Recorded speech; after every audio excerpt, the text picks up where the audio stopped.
စိတ်ဝင်စားစရာကောင်းတဲ့အမေရိကန်ကထူးခြားတဲ့ဗုဒ္ဓဘာသာအခမ်းအနားတစ်ခုဗုဒ္ဓဘာသာဝင်တွေရဲ့ရင်ထဲကိုအေးချမ်းသွားစေမယ်အကတာဝကရဟန်းမြတ်ကြီးနှစ်ပါးကိုဖူးမြော်ကြည်ညိုရမှာဖြစ်ပါတယ်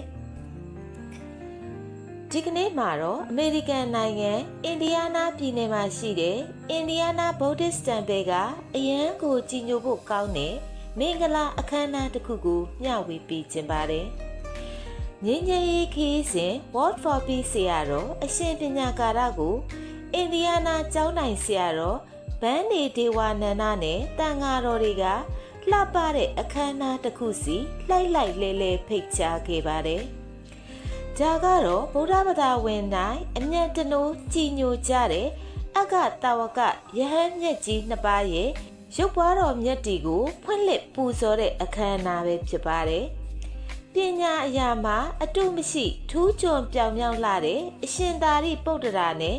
တကောအရာမှာအလွန်ကြီးမားပြီးမေတ္တာကရုဏာကြီးမားလာတဲ့အရှင်မဟာမောက္ကလန်တို့ရဲ့ရုပ်ပွားတော်တွေပဲဖြစ်ပါတယ်။ဒီရုပ်ပွားတော်တွေကိုဖုံးအုပ်ထားတဲ့ကလကားတွေကိုဖွင့်လှစ်လိုက်သလိုပဲကျမတို့လည်းရင်ထဲကမောဟတွေအာယုံပြည့်လင့်မှုတွေကိုတတိတရားနဲ့ဖယ်ရှားပြီးကိုယ်ရင်ထဲကငြိမ်းချမ်းခြင်းနဲ့ပညာလင်းကိုဖော်ထုတ်ကြရအောင်ရှင်